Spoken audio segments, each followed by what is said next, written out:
Welcome back to the Irresistible You podcast. This is episode 194. All right, let me ask you a question. Have you ever found yourself afraid to be happy or afraid when everything in your life is actually going pretty well and going good? Do you find yourself like sitting on pins and needles, waiting for the other shoe to drop, waiting for something to go bad, and then as a result, you miss out on the good stuff? If you have ever felt like that, this episode is going to be for you because I am going to be talking about why being afraid of happiness won't stop the bad stuff. The bad stuff is going to happen. The good stuff is going to happen.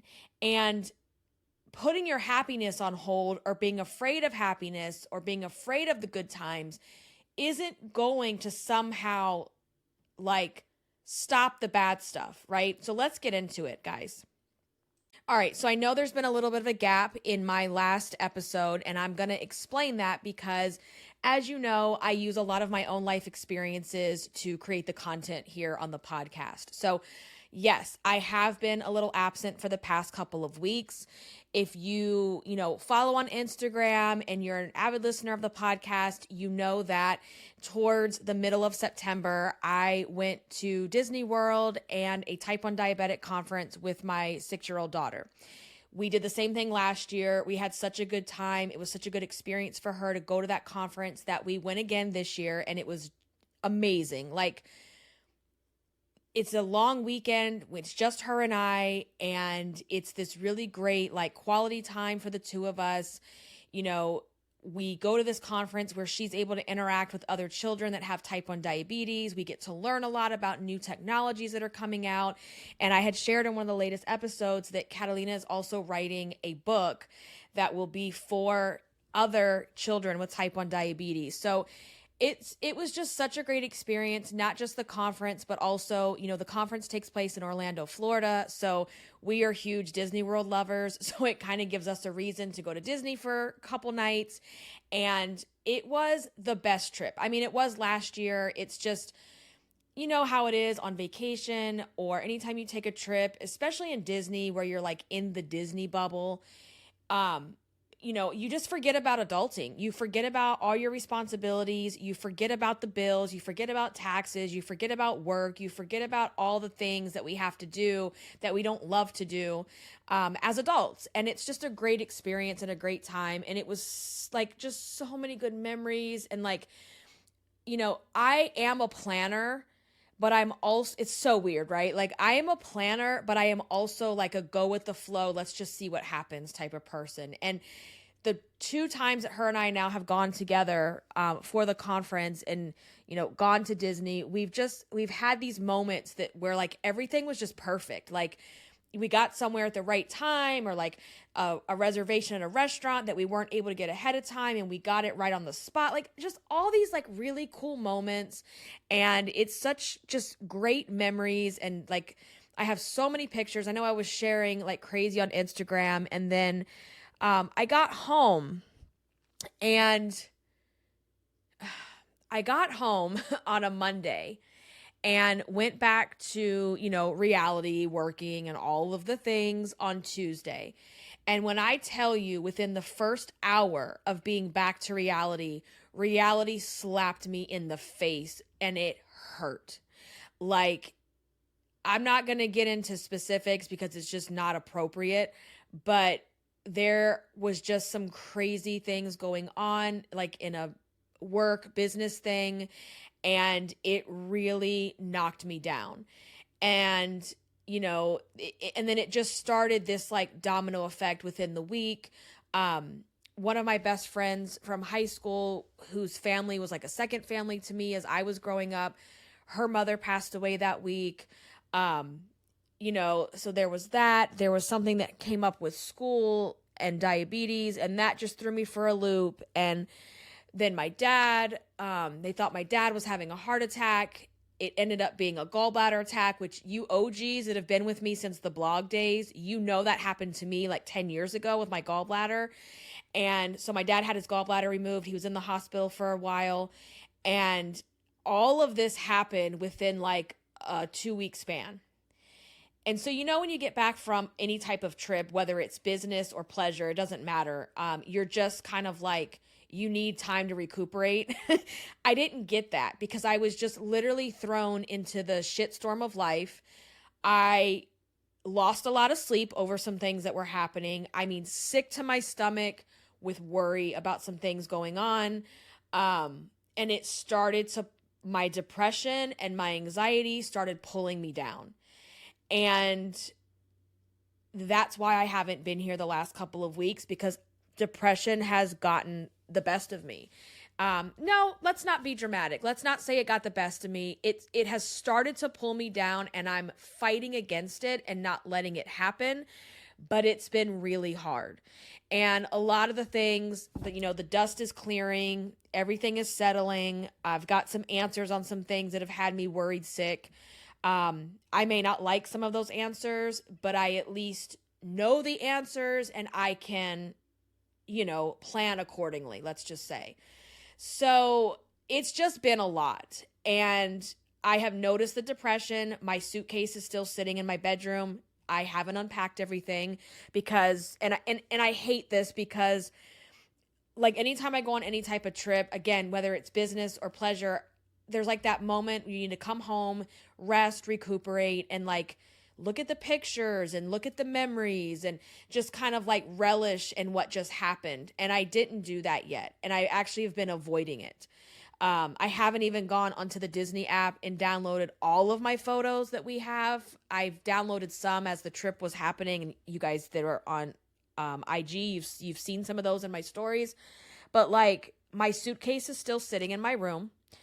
I have not finished unpacking. There is still laundry that I think some of the trip laundry just finished getting washed this past weekend. And it's almost been a month that since I like left for the trip. Not quite a month, almost a month.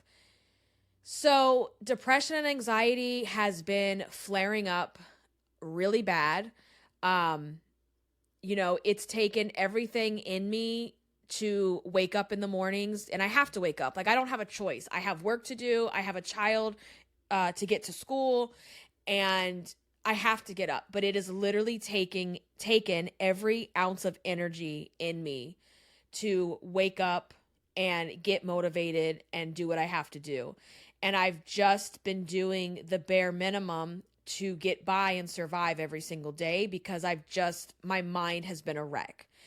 And here's the thing, and this is where I want to get into this with you guys, because prior to going on this trip with Kat, and this happens on every vacation that I take, every trip I take, business trip, vacation, it doesn't matter. I always start to feel a tingle of like guilt, or you don't deserve this, or who do you think you are spending this kind of money? You could be using this money for fill in the blank, right? And I have to shut that stuff down because I know what I've done to get here. I know the hard work and the sacrifices that I've made of, working for myself and making the income that I'm making. And I know the things that I haven't been able to do in the past. And it's like you have to remind yourself, yes, I do deserve this. I can do this. And I always experience a little bit of that, of feeling like, oh, I shouldn't be doing this. Or like, I don't know. It's just, that's something that I do deal with. I've gotten better at it, but it's still there a little bit. And so I also have a habit sometimes of downplaying the good stuff, downplaying my successes, downplaying my my ability to just like go on a trip with my kid. And when I go to Disney, guys, like I don't go on a budget. Like I'm going to do what I want to do when I want to do it. I'm going to get the food I want to buy. I'm going to buy her the things she wants. When Javi goes, it's the same way. Like if I'm going to do things, I do it big. Okay. And why feel guilty about that? I know I would never have been able to do those things like years ago. So if you sit in that, like the guilt, or you kind of like push your happiness down, or you push your excitement down because you don't want to be bragging, you don't want to get too big for your britches, you know what I'm saying? Like you don't want anybody else to feel guilty or jealous or anything else. It's like, why do we do that to ourselves? And what that ends up doing is it takes away from the present moment. It takes away from the joy and the happiness of like what this is all about, right? And so I have to really rein that stuff in. And so, once I get on the plane, we're packed, all of that crazy organizing and the packing and stuff is done, and we're on the plane and we're headed there, and we're just living life. Like this is what it's all about, right? This is why we work so hard. It all kind of goes away for me, and I'm able to lean into it and like just feel that joy and that happiness and being in the moment and making those memories. Because for me, that's what this is all about. It's about the experiences. It's about travel. It's about making memories. I don't care about the stuff. I care about the experiences. And here's the thing. If I would have like push that happiness down or silence the excitement or, not allowed myself to get too, happy and everything about what was going on at the conference in Disney, even if I would have gone into it like that, it wouldn't have stopped the bad stuff from happening when I got home. That stuff was going to happen whether I had a miserable time, whether I had a happy time, or whether I stayed home and didn't go on the trip. And that is the whole point today, is talking about how being afraid of happiness isn't going to stop the bad stuff. It's not like we have this, this tank where we're like, okay, let me just put all let me put all this stuff in this tank of like, being afraid of happiness and not wanting to lean into that, because if I put enough into that and I don't get too excited and I don't get too happy about stuff, well, then the bad stuff won't happen. And that's just not true, right? And that's really hard because, there's an interview that Brene Brown did with Oprah a while ago, and Brene Brown, she talks about how joy is the most terrifying emotion. And that might seem really weird, but it's actually really true, because how many times do we think, that's going to be taken away from us? And she says here, I'm going to read what she said. She said, how many of you have ever sat up and thought, wow, work's going good relationship with my partner, parents seem to be doing okay. Holy crap, something bad's going to happen. And you know what that is? She says, it's when we lose our tolerance for vulnerability. Joy becomes foreboding. I'm scared that it's going to be taken away. The other shoe is going to drop. And so when we have these moments of joy, it's like we're trying to, like, we think we're going to like gain the system, right? Like we think we're going to gain the system of like, well, if I don't allow myself to feel joy and I don't just like sit in that gratitude of the things that are happening, then that's going to ease the pain when it happens. And let me tell you, that's just not true. Nothing about that is going to ease the pain, whether it's, a death, a death, a work-related thing, a layoff, a hospitalization, losing money, none of your kid finding out your kid has a chronic illness like diabetes, like none of that is going to ease the pain, because what it's going to do is it's going to give you a lost opportunity. Because the bad stuff is going to happen, and then when the good stuff was happening, you didn't let it happen. And that's a really sad place to be. So, whether I went to Disney or not, whether I went to the conference or not, whether I stayed home, no matter what I did, all of the shit that started dragging me down into this like mini depression was going to happen no matter what. So I am actually really glad that I had that trip and I had those, because moments of happiness and joy, I don't want to say they're few and far between, but we know that happiness and joy is not the goal and it's not possible 24/7, right? So when we do have those moments, we need to hold on to them. We need to really feel them. We need to be in the moment and stop being afraid of what might happen.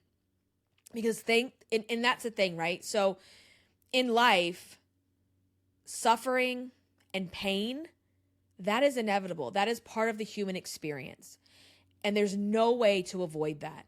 If you can find a way to avoid that, please let me know. And you will probably be like, they will give you a medal if you could figure that out, because there is no way to avoid pain and suffering. And once you accept that, it gets easier, right? Pain and happiness and joy and suffering, that is all part of our experience as human beings. So why do we waste time feeling guilty for being happy, feeling guilty for having fun? Ain't nobody got time for that. This life is short, you guys, and we don't have time to sit around and waste worrying about when the other shoe is going to drop. Because honestly, news break, like it's gonna drop at some point, right? But if we sit around nervous, we're wasting and losing and ruining that precious time. So let's think about this too, like in terms of your weight and your body. This is huge, right? This is a huge thing that we do when we are overweight and not happy in the skin that we're in. We put our happiness on hold. We tell ourselves, well, when I lose the 50 pounds, when I can finally fit in the size 10, then I'm going to let myself feel happy. And that's a huge thing that I've talked about in so many episodes, right? Where, especially for me, when I was really going through my journey of, becoming Irresistible You, I really discovered that I held my happiness hostage based on what I weighed. And again, you're wasting time. You have to learn how to be happy while you're going up and down the scale, no matter where you are on the scale. Because again, it's not like you're going to reach that number and it's going to then you're going to find another reason to not let yourself be happy. Well, look at all this loose skin that I have. Well, I certainly can't be happy now. Look at all this loose skin. I don't want to show off my arms. Look at all this gray hair. Look at all these wrinkles now. I've waited too long to lose the weight and now I look old as shit. There will always be something. There will always be something. And, one of the things that I do. Okay, so let's go back to depression for a second, right? Do you know how to recognize it? Do you know how to recognize when you're spiraling into a dark place? Because again, it's not like you reach some pivotal moment in your life where you're never going to be unhappy again, where you're never going to not be depressed. Like life ebbs and flows, and that's just part of the process. But where the difference is learning how to realize when those little like depression demons are trying to peek around I always think of them like sitting on my shoulder, like, hey, remember me? I'm over here. And in the past when I, gained almost 100 pounds and I was severely depressed and I didn't know it because I had no self-awareness, right? Self-awareness is really key to, being able to notice these things and pulling ourselves out before we're, too far into the hole. And when I didn't have that self-awareness, I had no idea. And I just would go further and further down, use food as a coping skill. Next thing you know, it's like the scale is up 100 pounds. How the hell did I get here? How come nothing fits? Oh my God. Like, that whole process. And this time around, or this like little mini depression that I've been battling, I know what to look for. And I also know how to not overdo it.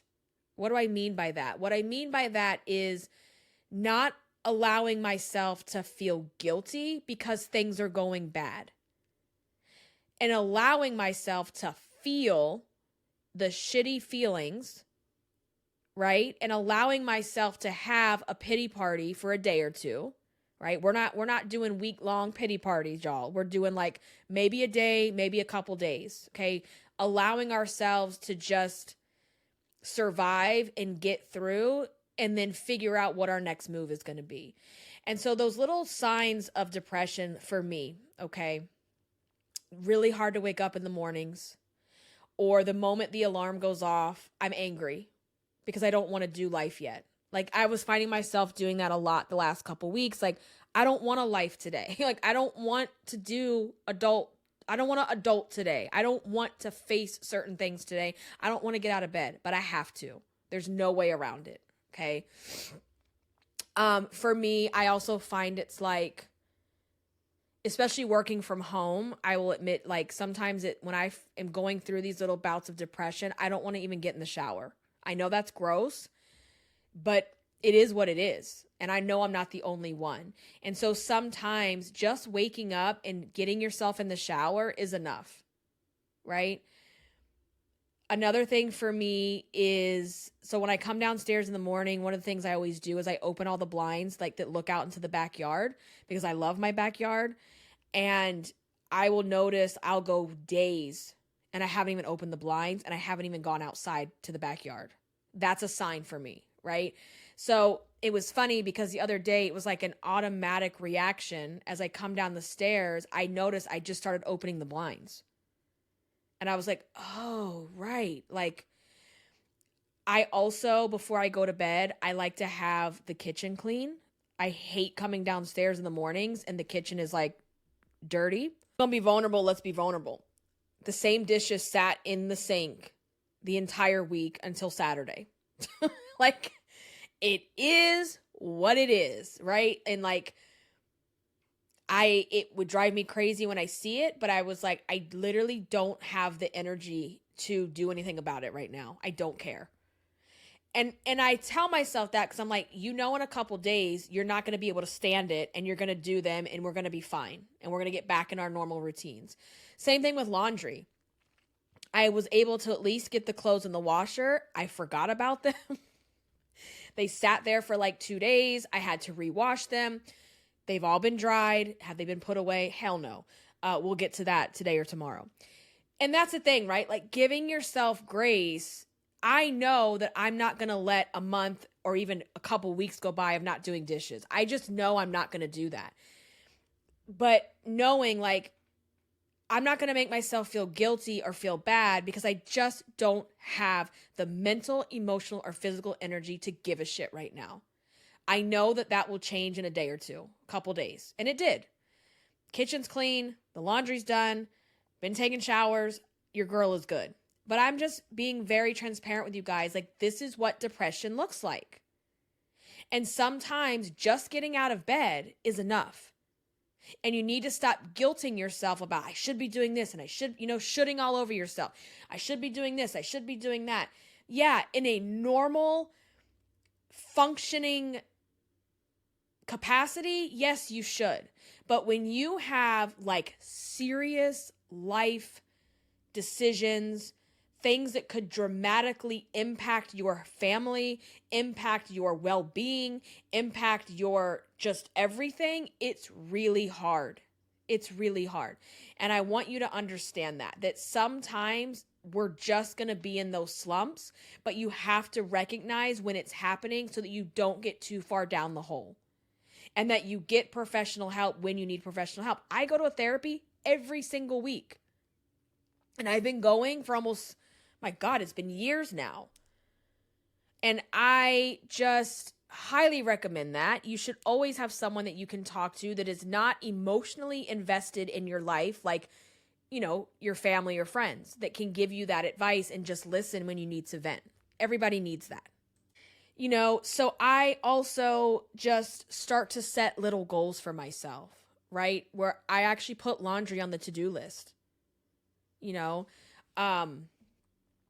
and sometimes you have to get all of the bad, hard stuff out of the way before you can even focus. I remember when Kat was diagnosed with type 1 diabetes, that first month, which was a living hell,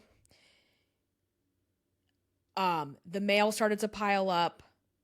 The bills started, because neither one of us could work while this was while we were trying to get this under control. And I couldn't even see it. It was like when the smoke started to clear and we started to fall into a routine and this started to, somehow sort of become normalized. Like I noticed, oh my God, like all this stuff is sitting here, or, oh my God, I have to take care of this. And it's like, all of it will be there.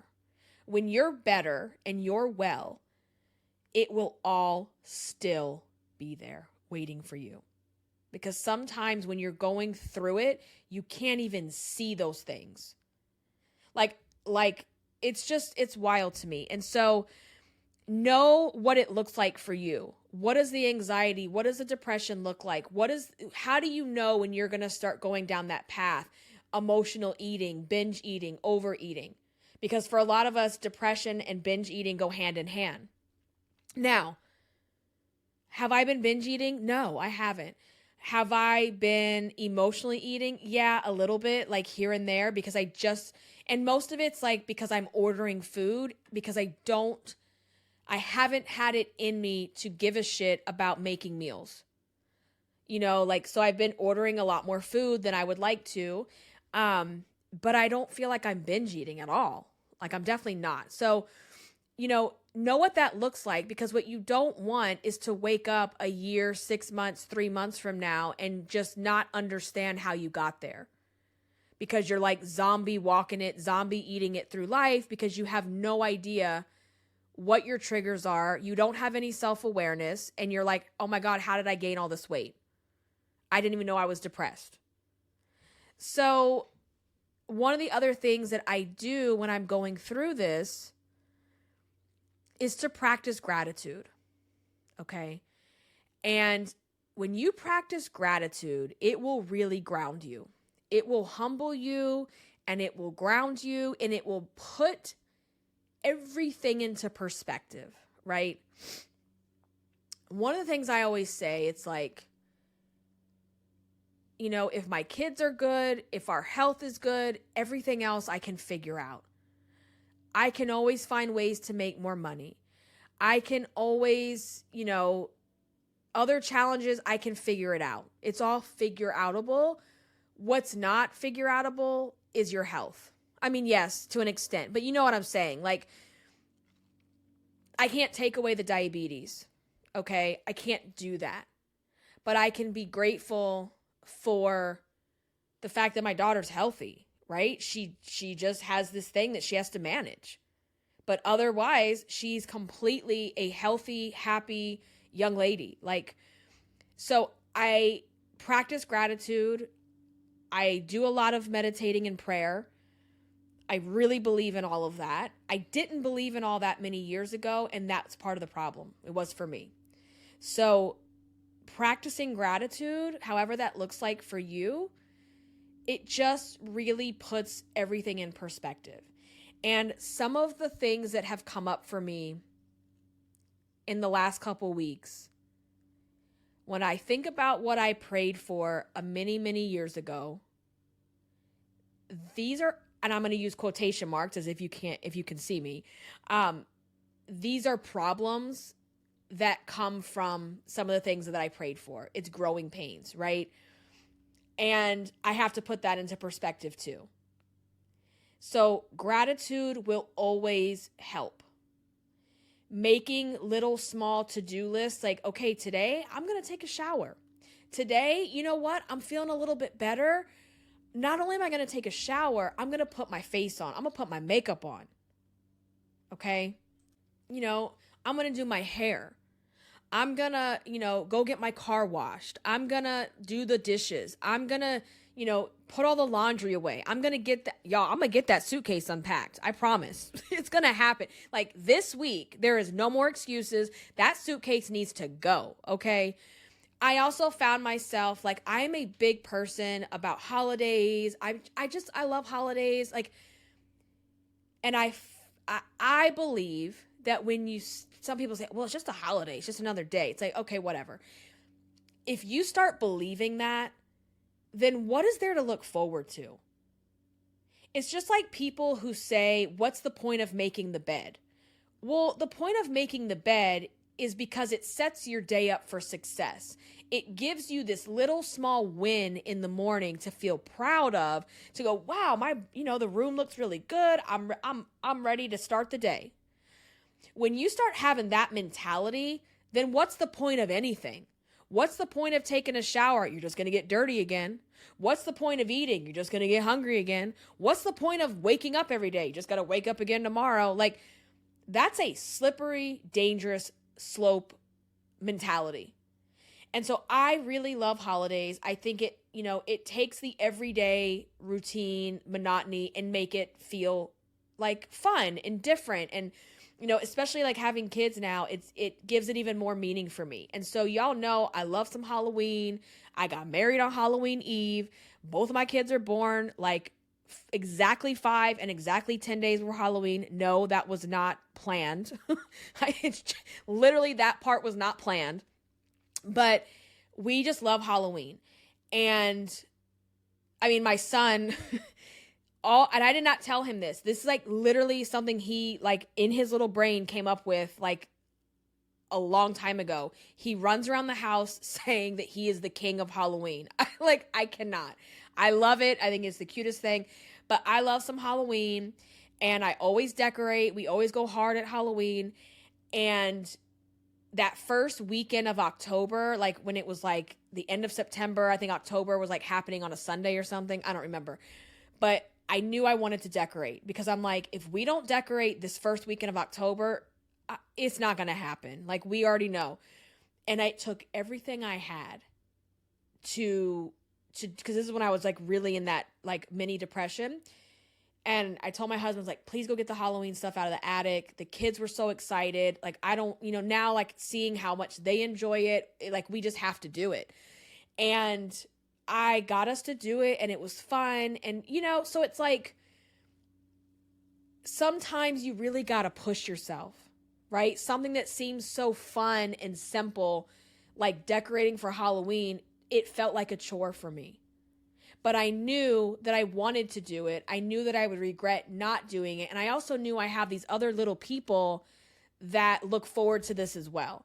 And I'm not about to allow my depression to ruin their time. Okay? So, finding those little ways to slowly pull yourself out of it. And also know you're not going to pull out of something in a day.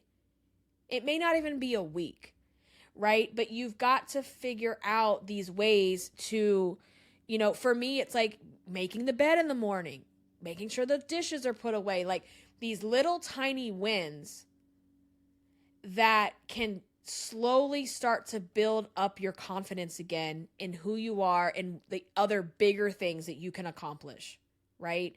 You start where you are, you meet yourself where you are, you stop guilting yourself for not being where you think you should be. Because where you should be is where you are right now. So how can you meet yourself where you are? That's what you have to do. And I have a lot of things to look forward to in October. So I know that I need to get my ass together, right? I need to pull myself together. Like I said, a lot of this dust has settled, and this is just one of those ups and downs of life, and I'm okay, and I will be okay. And, it is what it is. And so practice that gratitude, start with the small things, make those little mini goals for yourself. And also, again, remember that sometimes getting up out of bed every morning is enough. Like, if that's all you did today, then that's okay too, right? And understanding and giving yourself grace and repeating to yourself that this too shall pass, because it will. It always does, right? This too shall pass. And back to what we talked about at the beginning, when things are going really good, don't be afraid of that. Don't be afraid of it, because when you're afraid of it, you're taking away from the present. Just go with it.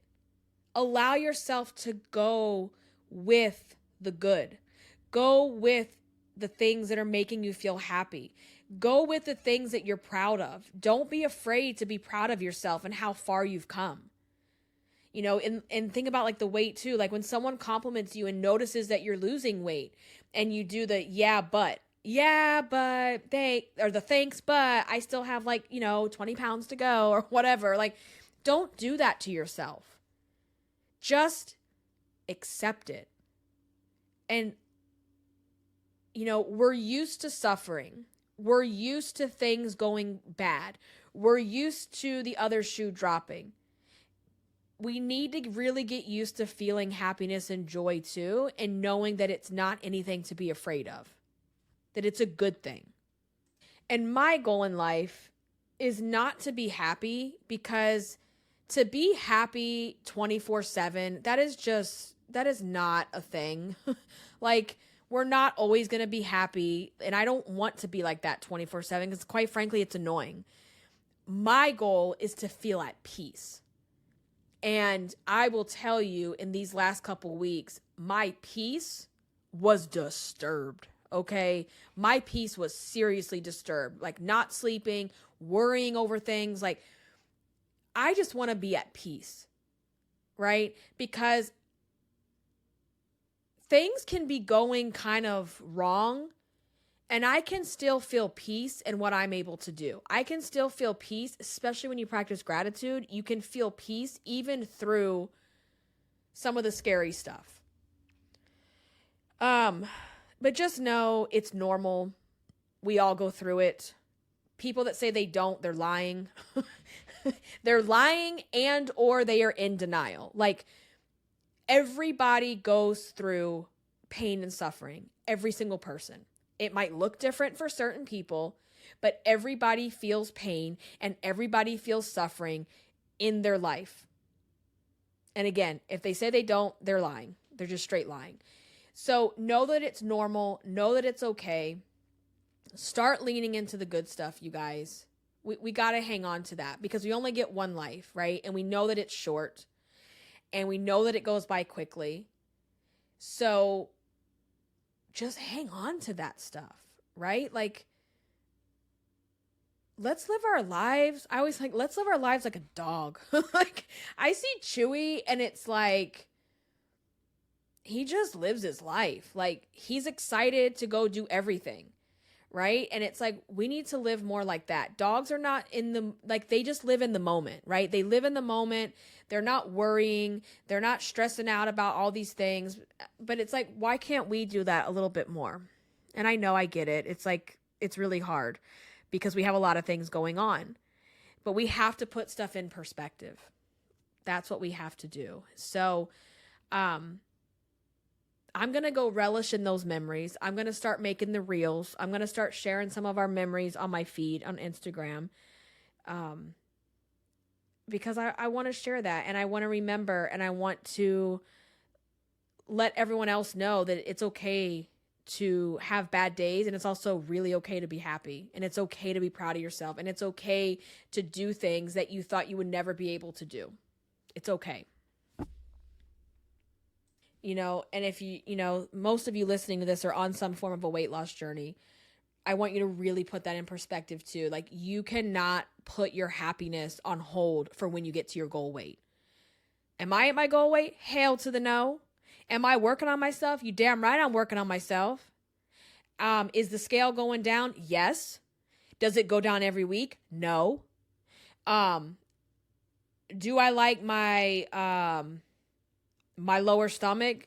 Also no. But do I allow that to stop me from living? Of course not. Have I in the past? Yes. Okay, so you cannot hold your happiness hostage for your goal weight. You have to learn how to be happy and at peace and acknowledge where you are today. Not where you think you should be, not where you want to be, but where you are today. Because not one of us is going to get to our goal weight tomorrow. Not one of us is probably going to get there in a couple months. So let's use the time that we have to learn how to take care of ourselves, to learn how to love ourselves more, so that when we get to that point, that work is already done. And the weight loss is just icing on the cake. That's it. You've got to learn how to be happy with yourself and at peace with yourself now. Because like I said before, if you don't do it, you're going to find other ways to shred yourself apart. You just will. So I'm happy to have this episode out for you guys and let you know what's been going on. And I will be back next week with a new episode. I hope that you guys will continue to tune in and listen and, message me over on Instagram at Irresistible Icing. Let me know how you're doing. Let me know what you're going to do today to stop putting your happiness on hold. What are you doing right now that makes you feel really good? Like, what does that look like for you? And if you find the podcast helpful, please head over to Apple Podcast and leave a rating and review. That is very helpful. It is a great way to support the podcast. And I'm going to wrap things up, you guys. Thank you so much for listening. I will catch you in the next episode. Until then, stay irresistible. Bye, guys.